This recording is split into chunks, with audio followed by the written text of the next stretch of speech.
Without further ado, here's John J. Trause. Good evening, everyone. It's great to see you all. I'm glad some of my friends are also listening in.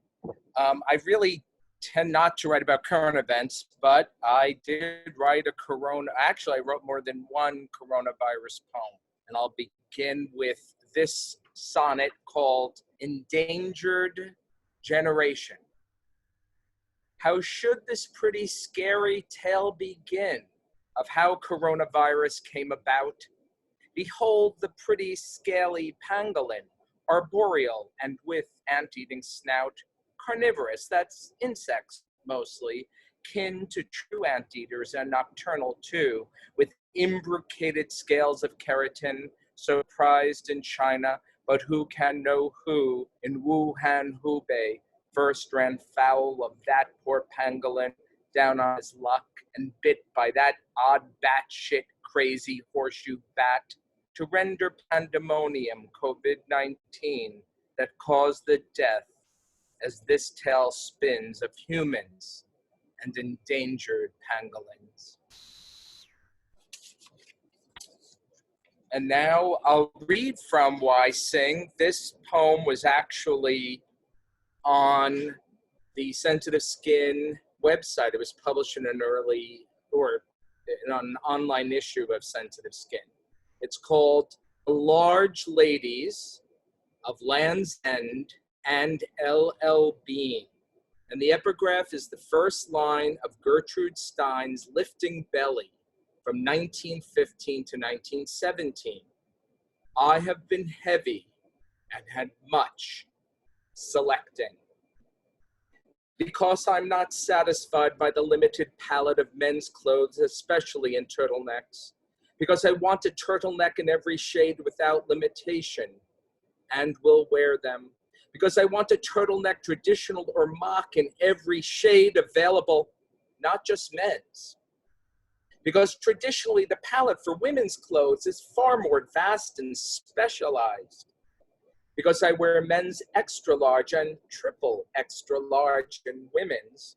Because Land's End and LL Bean are most accommodating and do not ask questions. Because Land's End and LL Bean do not ask questions, but make assumptions.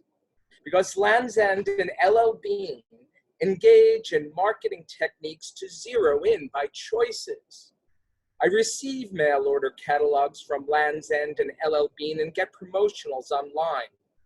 I see the large women, tall of stature, thick of thigh, wide of waist, high of hip, in awkward poses meant to be casual and camera ready. They pose before the camera, and the large ladies who shop, they look at me in their capris and scarves and long coats, car coats, blouses, and yes, turtlenecks. They smile at me at their sport and work and play, displaying turtlenecks in every shade. Stone, vermilion, evening spruce, autumn sunset, brick heather, aubergine plum, rich red, russet, elderberry, true navy, twilight purple, plum tart, ocean tropic, evening blue, teal frost heather, eggshell, sage, soft cherry, camel. Because I am not satisfied, I give thanks to the large ladies of Land's End and LL Bean for being large, for living large, for buying large, and letting me live large, or triple extra large, too. And now I'd like to present a short poem with some ominous business going on. It's called Alfred Hitchcock Presents. Rainy day, wet Saturday, out there, darkness, fog closing in, forecast, low clouds, and coastal fog. All titles of Alfred Hitchcock Presents, or the Alfred Hitchcock Hour episodes. And now I'd like to do a little poem called Funk Lessons for Life. One of my favorite contemporary artists is Adrian Piper, who had a great retrospective at the MoMA back in 2018, I guess it was. Funk Lessons for Life. Teaching funk music and dancing to white people, pumping her neck while moving her body, Adrian Piper, artist, philosopher, exile, and teacher, now bops down the streets of Berlin in her exile. What is she like? Asks a museum visitor. She's just like that, claims the museum docent, pointing upwards towards a video monitor. Adrian Piper, dancing and grooving, now bops down the streets of Berlin in her exile. And now I'd like to do another little piece to close off on the coronavirus again. Sorry, but this is a recent poem. It's a haiku, so I'll repeat it. It's called Broken Blossoms, and it goes like this. Coronavirus at Sakura Hanami. Me, my, mine, not us. Coronavirus at Sakura Hanami. Me, my, mine, not us. Thank you.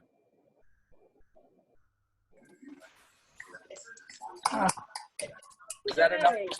Is that enough, Bernard? Thank you.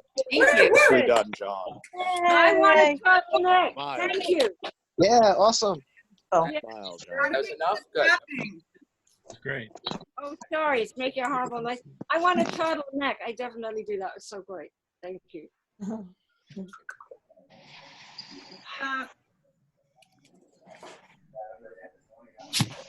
All right. All right, Marguerite is next. So Marguerite Van Cook moved to New York after her punk band, The Innocents, toured the UK with The Clash in 1978. And she opened up the seminal East Village Gallery Ground Zero in 1984. And I went to the gallery in 1984. I didn't meet you guys till a few years later, but man, I lived right around the corner. I lived on 10th between B and C, so I used to pop in there all the time. And remember, I saw You Killed Me First there. It was like, it's great. I loved it. At any rate, she's now the executive director of the Howl Festival. She was nominated for an Eisner Award as Best Painter Multimedia Artist for her collaborative project with David Warnerovich and James Romberger called 7 Miles a Second. And her 2004 graphic memoir, the 2014 graphic memoir. 2014 already? Was that 6 years ago? My goodness. The Late Child. It garnered an Ignatz Award nomination for Outstanding Story. While at Columbia University, she was awarded the Van Rensselaer Prize for Lyric Poetry. And she is also, if all that wasn't enough, she's going to be she is a PhD candidate in French at the Graduate Center at CUNY. And she's an adjunct professor at Hunter College, BMCC, and CUNY. And you're unmuted. Okay, So here she is, the soon-to-be Dr. Marguerite Van Cook. Yeah. We hope. We're looking for it. So, because of being confined, I realized I didn't have a printer in the house. So I'm actually reading from The Late Child. So bear with me. It's a little different to my original text, but James did a beautiful job illustrating this. It's really lovely. So this is from Nature Lessons. On rainy days, and it seemed there were all too many, we begged for the weather to worsen. If the winds gathered strength, we flew down to the sea and threw ourselves, tiny mites that we were, into the sea to be cast about on the waves. The sea is warmer than the air on those days, and the swelling waves gives one the ability to fly. Alone in the vastness of the sea, the beaches abandoned, we owned the world. If the storm clouds crowded the sky, so much the better. And when the thunder joined the crashing waves to paint the world a strange electric gray, we baited the lightning to add to our thrills. Over and over again, we swam out to be disembodied by the swells as they overtook our bodies and let us ride into the shore. And all the while we laughed and whooped with delight, two berry brown bodies in perfect friendship. The adult world went about its business. It never noticed that we were risking our lives in this existential game of tag with the sea.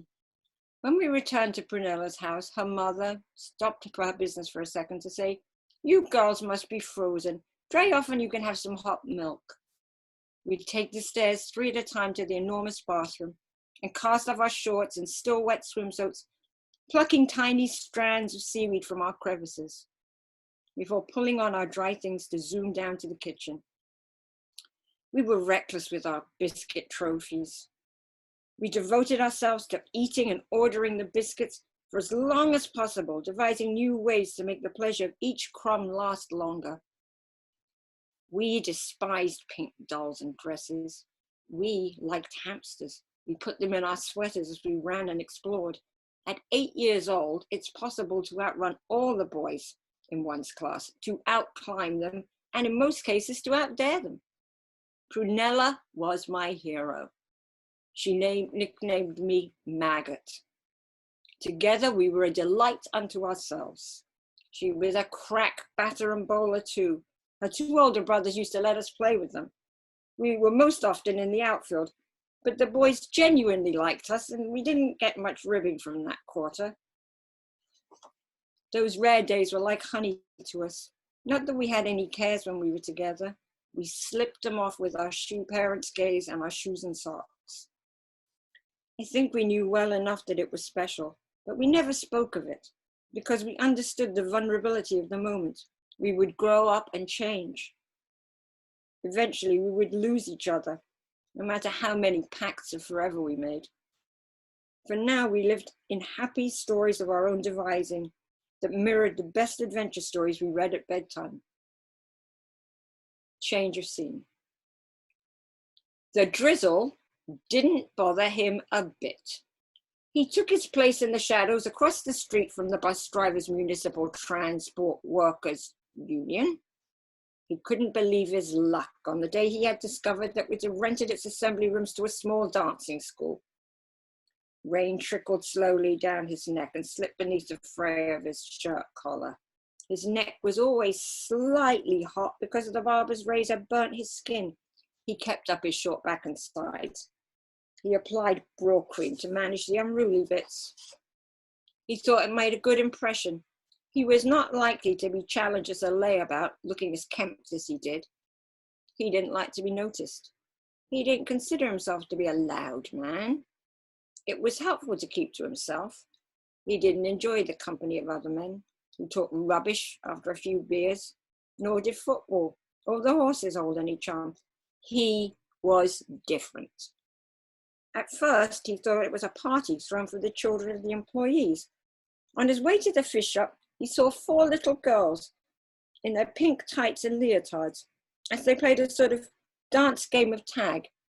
He stood enthralled by their frailty and the delicacy of their bodies.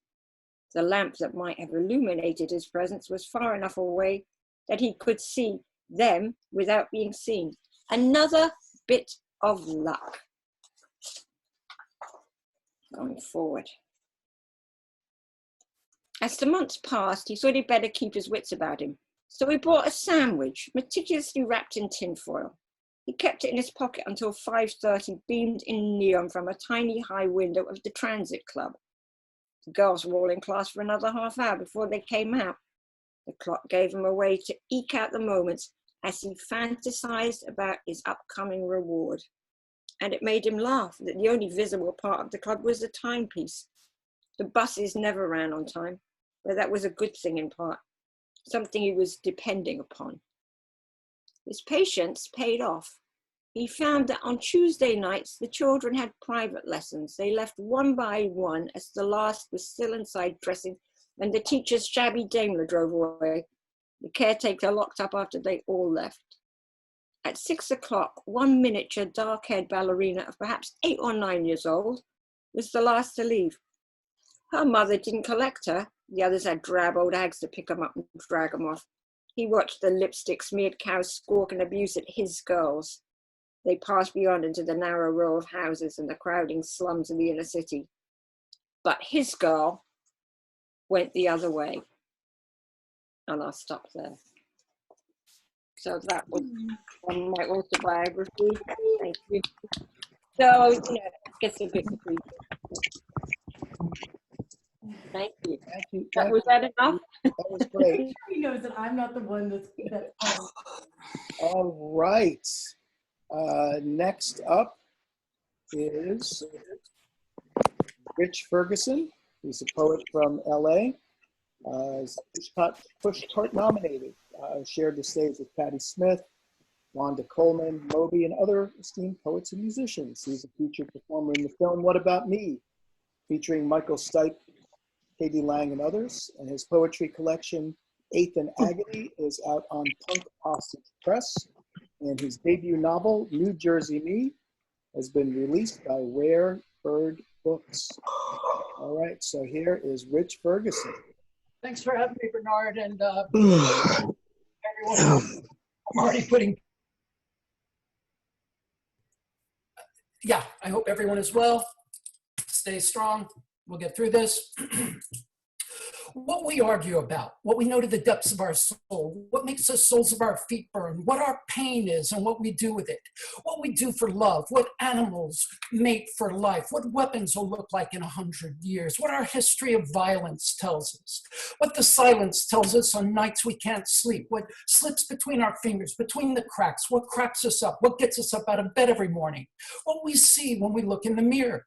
What to do for a broken heart, what to do if your what if machine breaks, what we can learn from our mistakes, what we can learn from the color of a star, what we wish for when we wish upon a star, what truths are self-evident, what our parents aren't telling us, what our politicians aren't telling us, what to do to cleanse your colon, what to do to cleanse your soul, what to take for a yeast infection or erectile dysfunction, what a dangling or misplaced modifier looks like in a sentence, what a prison inmate's life sentence costs the average taxpayer, what it costs to build a house, what it costs to buy a house, what Lincoln said about a house divided, what Shakespeare said about destiny and the stars, what scars we wear proudly, what wounds we keep hidden deep, what we've lied about, written about, what we have remained absolutely quiet about.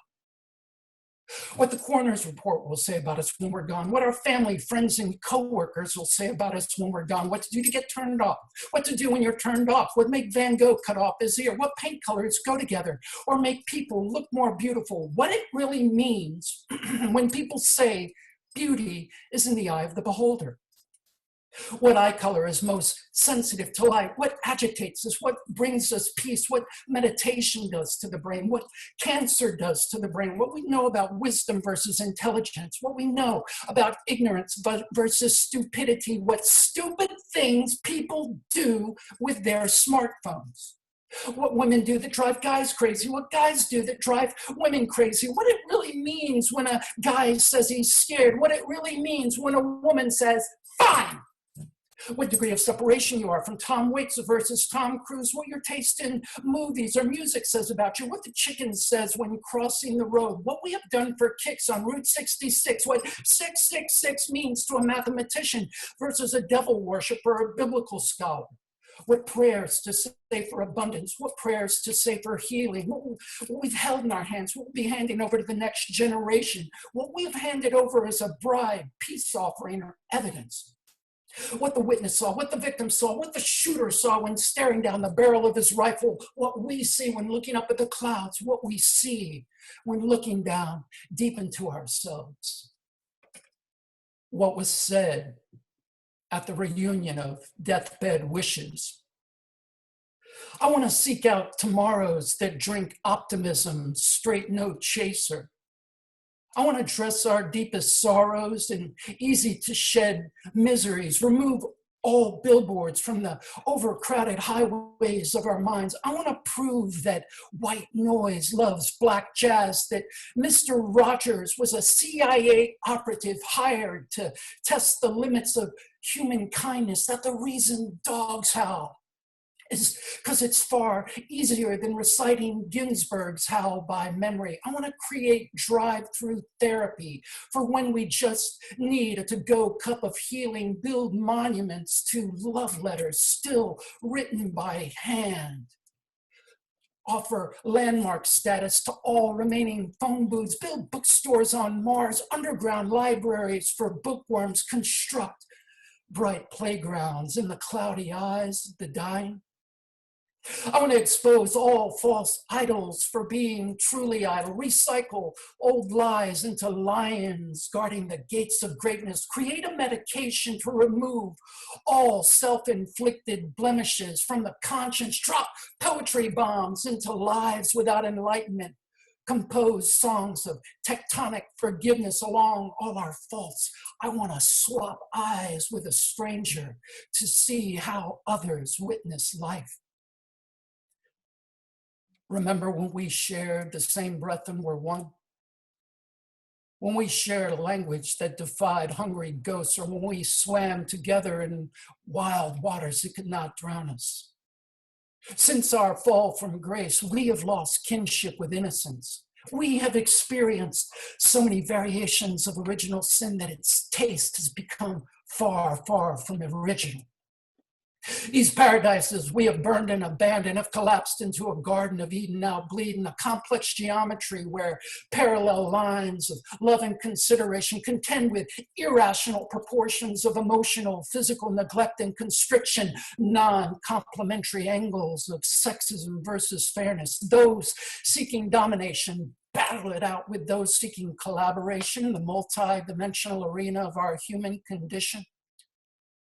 When seeking union between the sexes, one must learn to transform opposition into empowerment, cruelty into congruency, create ratios of respect, equilateral equality, a more perfect circle of the sexes, one that unifies, strives to heal this wound of being human, for we are quick to anger, slow to heal, dragging our inner rivers for the body of evidence that can free us from the gridlocked and mind-locked madness of our Garden of Eden, now bleeding, the place where one confuses the highly personal with the universal, retunes enlightenment to a TV reality where we can't stop looking at our cell phones, even when in the presence of redemption, in our Garden of Eden, now bleeding, hear the gunfire and continual cry of sirens. Witness our struggles to grow beyond our insanities and instabilities, new bones sprouting from old burdens, psyche surviving alley fights with a world gone rogue, carving intellect sharp enough and weapon enough to save ourselves from the dangerous primal instincts of our Garden of Eden, now bleeding. And we may one day untether ourselves from this mothership of mayhem, float off into harmonic stardust, witness ourselves in the cracked mirror moon, realizing that despite it all, we have the potential to become beautiful and unbroken.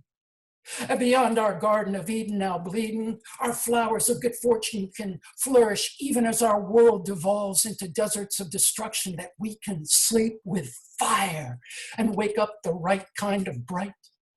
And we can return to innocence, and from innocence to shadow, that we can return to shadow, and from shadow to the river, and we can return to the river, and from the river to the crossroads. From the crossroads to song, from song to heart, from heart to a home where a new union between man and woman and man and woman blossoms, souls guided by plant instinct, tenacious in the desire to rise, root voice, a journey from oblivion into brilliance. Our seed smiles, a multiplying joy.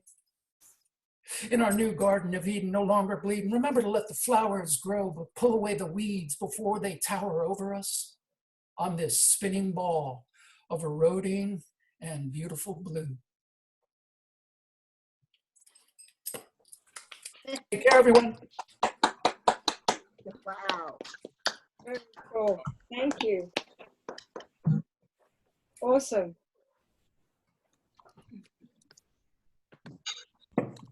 What's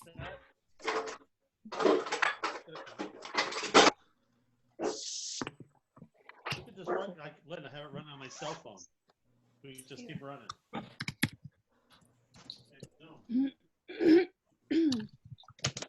No.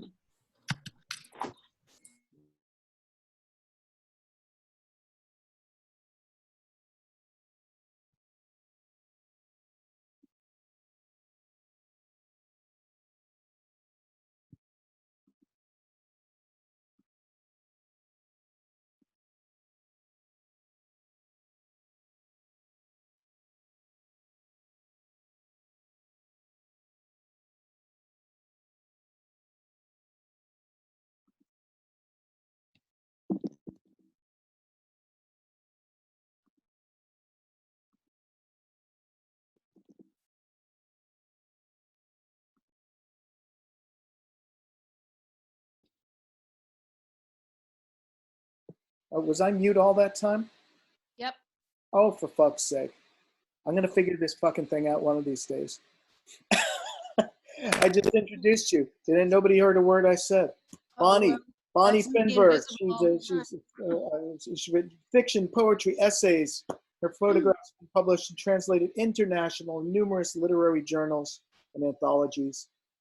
Publications include her novel, Callie's Day by Otana Media, a short story collection, How the Discovery of Sugar Produced the Romantic Era, and Deja Vu, a collection of poetry with her digital collages. All right, here's Bonny Finberg. Okay. This is from a fictional piece called Paris Notes. So I'll start with that. The 5-year anniversary of my almost death. In my usual situation, I would have been alone, but by chance I was setting in for my last night on a friend's couch in the East Village. I'd moved to Paris just a year earlier and had come back to New York for a 2-month visit. My 6th floor walk-up sublet on Stanton and Orchard had ended, so I was spending the last 5 nights in a friend's ground floor apartment on East 6th Street before heading back home. I knew that if I'd been alone in that 6th floor walk-up, unable to dial a number or unlock a door, I would have died. But the good news was I wasn't alone and the ambulance was called. The bad news was a ventricular fibrillation accompanied by a full-blown panic attack. Wheeled into the ambulance, hyperventilating and unable to speak. The EMTs put a red plastic bag over my head to stop the hyperventilating. Still able to observe it all from inside the force of uncontrollable terror and bodily dysfunction, I found this funny. By the time I had lost the power of speech, but not my sense of humor, by this time, I'm sorry. My mind was as clear as a Carl Zeiss lens. I wanted someone to hold me. Unable to speak, I gathered all my strength to force out a prolonged love. I found this funny too, cliched hippie speak. I didn't remember my heart stopping or having passed out or being defibrillated in the back of the ambulance. According to the EMTs who later came to check on me in the ER, when they tried to intubate me, I punched them and clenched my teeth so they couldn't put the tube down my throat.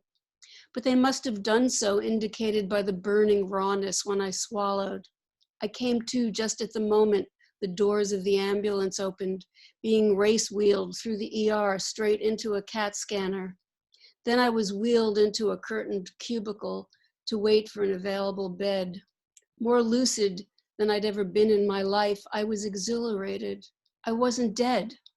I was discharged after 3 days. After 4 weeks, the doctor told me I was well enough to go home. There was a cafe on the busy market street. There was no car traffic. People in African dress moved through the noisy street. A butcher, a fishmonger, a fruit and vegetable stall ran along both sides of the street. Down the cobblestones, people set up flattened cardboard atop shopping carts, displaying sunglasses, wigs, underwear, clothes. Young men walked around hawking watches or knockoff perfumes made in China. The cafe was tucked between a fish stall and the narrow door of an apartment building. I sat there every day, facing the butcher and greengrocer. The handwritten signs announced the seasons: wild boar, rabbit, watermelon, pomegranates. I never spoke to anyone except a polite good day, maybe a brief exchange about the weather. Occasionally I would meet a friend there, but as the weather cooled, I'd sit inside and watch the people at the bar or look out at the street from a corner table.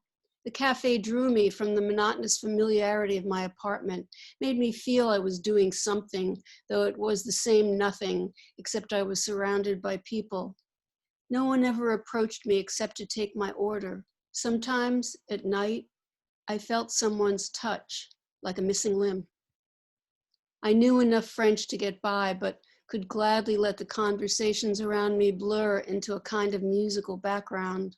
I'd often go to the Luxembourg Gardens, especially lovely on a soft September evening. At sunset, I loved to watch the stone lion facing the flames of a dying sun. I'd watch its curve of muscle sharpen in the angle of light as the sun disappeared behind the Sénat, dying in a blaze of blue and pink light. But the sun wasn't really dying. It only darkened the stone eyes of the damned, unable to turn his gaze left or right, up or down, no more. In a fairy tale, animated and free, the lion would sprout wings and follow the sun, but in the facts of orbits and eternity, he would be stuck in never. The enormity of time sometimes makes me ill. Every day, all day, pigeons torment the lion, mediocre creatures, dull and fat, fly past his vacant, frozen eyes. They drop their shit like bad oysters on what small claim to dignity the lion possesses. Then they fly to some nearby square of dirt from which they scavenge bits of bread and pastry, resuming the cycle of digestion to which the stone lion is an unwilling terminus. Makeup? I gave up on it. The way my face absorbs it into the pale blur that my face has become. I understand those bag ladies laying it on so thick no pore could swallow it. No tongue can erase the stubborn paint trudging across the dry, thin tragedy of a mouth, the tiny railroad tracks. My skin sucks up any attempt at definition. The world has eliminated any trace of me. Okay, this is a poem called Hands. 1. Even if I'm quiet, memory, a moment wholly mine, there was a he, who tried to take it, hurting, angry, hurt, anger all the time. My fault? Put aside. The crucial question is what memory, clenched, bleeds from the press of him, losing what was held, truth, hallucination, sweet, bitter dust, mist, put aside. From where? Where put? Is where? 2. Nothing happens anymore. Things done, drama, wild, faceless claw, loosens memory. Where found? Where put? Where is? And this is, Easter's coming up, so I thought I'd read this Easter poem called Transubstantiation. Cut from olive wood, the straining nails of hands to cross, the body arched in holy agony is ecstasy, and so the other way around. Once a year at Sacré-Cœur, the body offered to his lover's eyes, polished by their lips and fingers, veins like vines rising up his hero's feet, blood and body, warm and ready, candles, wine, and angels' voices. Priests bestow their kisses first, then nuns, their wifely mouths anticipate his flesh and blood from open wounds along his side. The usher gestures to the congregation, shuffling forward, each in turn, lips to foot, between the priest's erasures with his holy hanky. Third in line, my thirsty eyes trace the current, running foot to ankle, calf to thigh, to loincloth, settling on the holy grail, waiting for my profane kiss, a silent dare. And if I did? The usher warns, le pied, wakes me from betrayed desire, something made, what some call God, a God of wood, the God in me who loves the world, the body of the Son of Man, divine. That's it. Done. Thank you.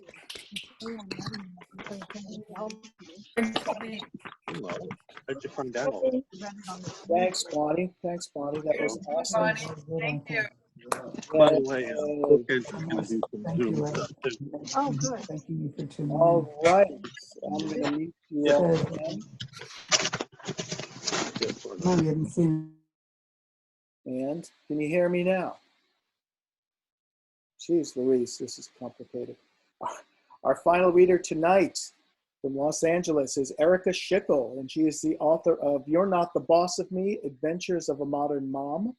Her essays and reporting have appeared in the Los Angeles Times, the LA Weekly, LA Observer, Tin House, and of course in Sensitive Skin magazine, which is the same for everybody here tonight. Everybody's been in Sensitive Skin magazine, which you can find at sensitiveskinmagazine.com. So look us up. All right, I think without, let's see, there's Erika. Hey. Erika is unmuted, and now, wait a minute. Uh-oh. Hold on, this thing's crazy. All right, Erika's now in the spotlight. Ah! All right. Hi, everybody. Thanks for including me. What fun this is. I've bathed just for this occasion. Tonight, I'm going to be reading a slight bagatelle from my book. I've written a second book, and it's very dark, and this just provides nice, short, 10-minute reading pieces. So I wanted to stick to the time limit. So I'm reading a piece from this book called The Odyssey.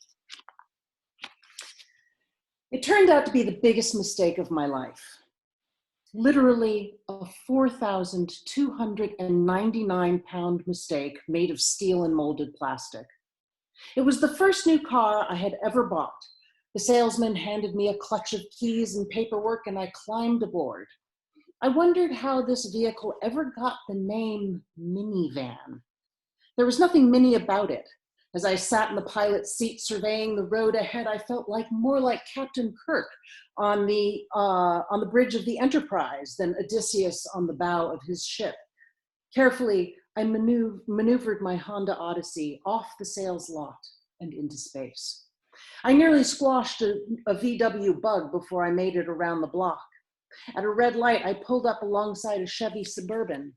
Our windows aligned, and the attractive young man driving locked eyes with me. I'm getting such a bad echo suddenly. Then his eyes moved down the body of my minivan, sizing up my ample chassis, and he looked away in utter disinterest. The first stop in my Odyssey was at my children's school. The kids were, predictably, psyched. They tried every seat, turning the dome lights off and on, overworking the thin plastic of the cup holders. "Look, Mama," Franny shouted from way back, the way back seat. "There's a secret compartment back here." I could hear the relentless clicking of the retractable door in her armrest. "Go easy on it, honey," I begged. Georgia stood up in her seat to look over the back at her big sister. "No, Georgie, no," I barked. "Don't put your feet on the upholstery." I took a deep, centering breath and affected a calmer tone of voice. "Please, girls, we haven't owned this car for a full hour yet. Let's be gentle with it." As I buckled them in, I experienced a warm pulse of maternal satisfaction. I had finally done the right thing. I had provided my young with safe transportation. My precious cargo would be protected from the kill or be killed traffic of Los Angeles. The game here was survival of the biggest, and I had finally become a player.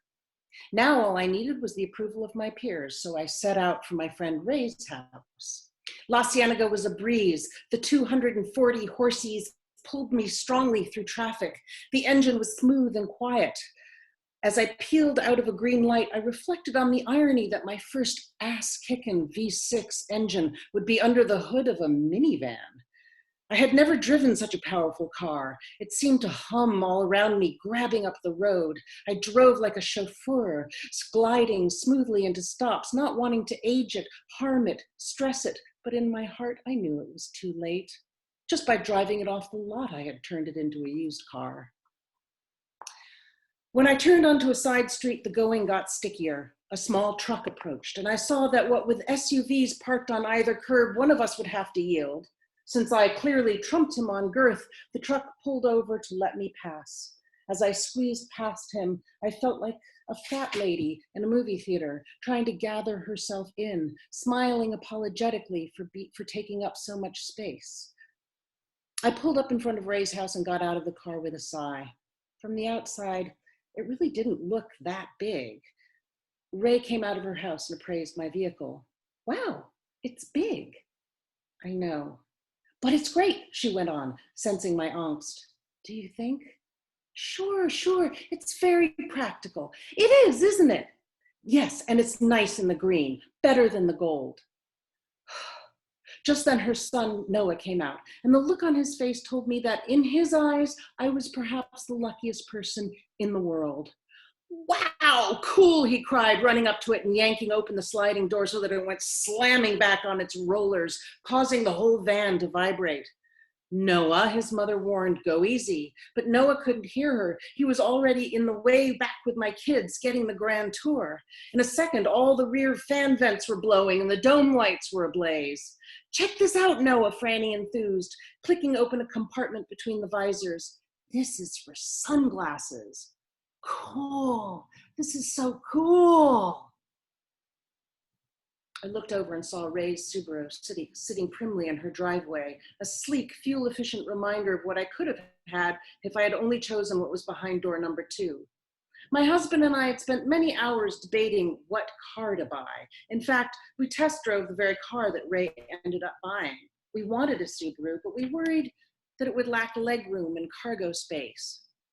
At night, we lay in bed trying to predict oil futures and estimate yearly mileage. We looked at our overstuffed garage and wondered how an Odyssey would fit. We fretted that buying such an unthrifty vehicle might send the wrong message to our children about eco-responsibility. The Odyssey also made us confront our family planning issues. Minivans are for people with more than 2 children. Did we merit it? Should we have another child just to validate our car choice? Was our family complete? The life issues piled up, making our heads throb. But then our pillow talk inevitably turned to fantasies of the family vacations we would take in our Odyssey. The world would open up to us. We would see new places and visit old friends. Like Odysseus, we would be bold adventurers, not stay-at-home Greeks. I saw a future filled with camping and carpooling, bicycles and beach days. Our Odyssey would be a homeschool on wheels, a laboratory in which our children would learn about all the wonders of the world. Returning home from Ray's that day, I tried docking the van in our garage.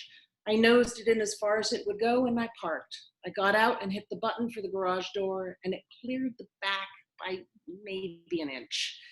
I would have to open that door again if I wanted to walk around the back of the boat. I tried to stay optimistic, but my disdain for the van grew daily like kudzu. Every time I got behind the wheel, I found myself resenting its size, its shape, its airport lounge upholstery. Like ill-fitting shoes, the van rubbed me the wrong way. It wasn't long before I found myself fantasizing about getting into some kind of an accident where no one got hurt, but the van got totaled and then I could get rid of it. I prayed for a miracle like Grand Theft Auto or maybe a nice low-key carjacking. What I got a week later was a ding. Squeezing into a parking space that was too small, I dragged the tender back right side along somebody's bumper. A deep groove set in right by the wheel well. We hadn't even gotten our permanent plates from the DMV and I'd wrecked the fucking car. I knew my husband, who liked to keep things nice, would be angry with me. I didn't know how to tell him, so I didn't.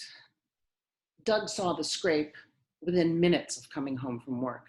I heard him through the kitchen window, swearing under his breath. I made myself busy at the sink. How do we get the ding in the van, he asked. What ding? I said, affecting utter surprise. The one by the wheel well. Oh my God, I had no idea. That must have happened in a parking lot. No, it looks more like you hit someone, honey.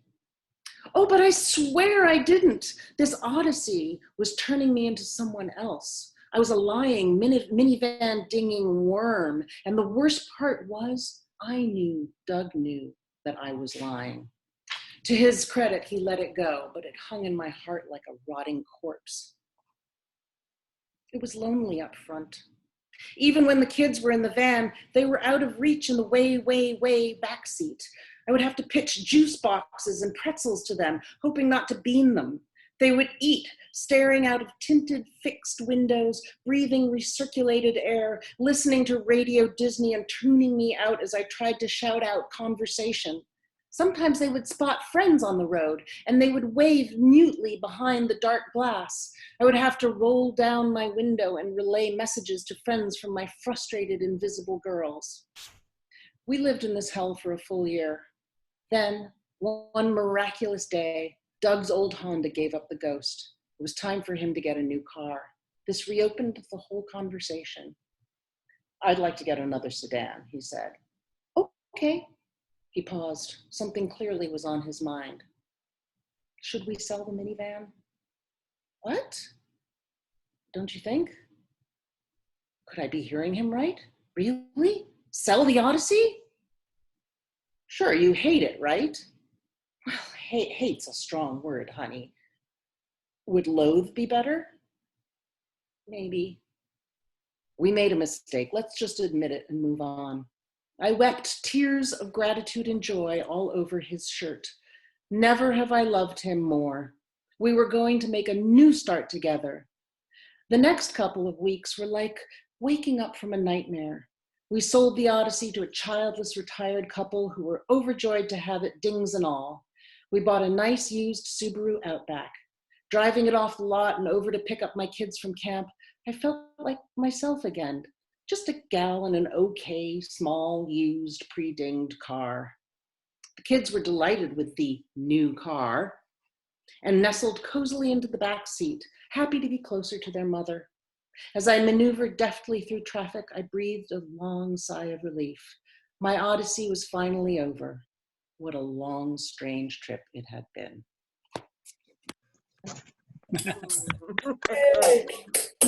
Yay, yay. All right, thanks, Erika. Awesome. Thank you, guys. Thank you, thank you. All right. Thank you. Let's see. All right, I'm going to go back to There you are. gallery view. There's everybody. All right. Thanks, everybody, so much for coming. Thank Thank you. Thank you. We're gonna keep doing these for the duration of the lockdown, so until September 17 years from now. something like that, I guess. Oh my. So, It's nice hanging out with everybody. It's so Yeah. good. really I nice missed to it so see much. everybody. Wonderful work. Yeah. Yeah, everybody was great. I really, what an Yeah. awesome reading. That was great. We had fun. Fantastic. Very nice. And again, so next week, same bat time, same bat channel. I thought I was going to do these on Tuesdays. I'm going to do them on Thursdays. Next week, we've got Larissa Schmilo and Puma Pearl from New York. And we've got Mark Olmsted from Portland, Oregon. And novelist Joshua Moore from San Francisco. And one other person whose name is terribly slipping my mind, but there will be another five. Vinny. Vincent. Vinny, that's right. with Vinny a Z, right? Zancomo next week. Yeah. He'll be great. Thank you for reminding me. So yeah, and again, I'm going to get better at this. I swear. I'm going to figure out the Zoom commands a little You better. did great. Who is this? I was holding down the space bar. It says that's supposed to unmute me, and it wasn't unmuting me. What are you going to do? Fine. These are all awesome. Yeah, I'm going to post this. I'm going to post this on YouTube probably tomorrow. So, Great. if you want to tell your friends if anybody missed it and couldn't make it here. So, but it's fun to do this live though, right? It's good to like see a bunch of people and hang out. Definitely. Fun. Hey, Joanne. Right? Yeah. I mean, how many times can you watch Tiger King? How many times can you The one time. 0 times. Haven't seen it yet, but it's Hey, Laura. John. All right. enough. All right. All right, thank you guys. All right, everybody. Take care. Everybody, lots of fun. Come back next Thank week. you. Oh, and again, this is open to anybody who's ever been published in Sensitive Skin. So if you're on the line now, if you know somebody else who you think I should be wasn't on, published. shoot me an email. Shoot me an email. Well, you know, if you haven't been published in Sensitive Skin, then send some work to us, Everybody else's. and then we'll see, and then we'll move on. Yeah, just. What do you mean by putting myself on? We're all on. Well, you saw other people's pictures. All right, everybody. Take care. Gotta go. Stay safe. Bye. Good night, everyone. Bye. Thank you, everyone. Thank you all. Bye. Thanks a lot. Done. Awesome. See everybody. Bye. Great to see you. Bye. Bonny, Thanks for having me, Yeah. buddy. See you, John. Thanks, My Robin. pleasure. Janet, I like the way the Tom, boxes Kelly, as more people. Linda, Oh, I'm so sorry. Stephanie. Hear me? Can I say All right. something? Good night, everybody. Stay say safe. Say something. Wear your rubber gloves and your mask when you go out. They won't let me out anywhere. I'm in the middle of the country. Hey, Josiana, Where you're are you, Bonnie? Violet. Hey, how are you? Bonnie, where are you? I didn't realize I'm, you on, I'm near Fleischman's. I'm up in the Catskills. Oh, My okay. Good for you. daughter-in-law. Yeah. Carl's up there. Hey, Sal. But you're, 15 did minutes they away. make you I quarantine? Hey, John. and all that stuff? No. How are you? Good, man. Are you under quarantine for like? Josie, 14 days? you're silenced. You're muted. Who's that? Dorian? Hi, Jose. I'm Hey. meeting them. How are you? Jose! Hey. Hey, Padua. Jose. Jose. Make him read, buddy. He's got to We got read. it. What's that? Mia. Thank you Jose, all, my what is fellow. that? Do another one. Do another one I next week. don't know. Give me an email. All right. I want to read with Jose. Oh, okay. All right. Well, we can work that out. Chelsea, you're awesome. So good to see everybody. Oh, my God. Bye. Bye. Okay. Bye. All right. Take care. Bye, everyone. bye. Bye. Your move, buddy. Good luck with the moving.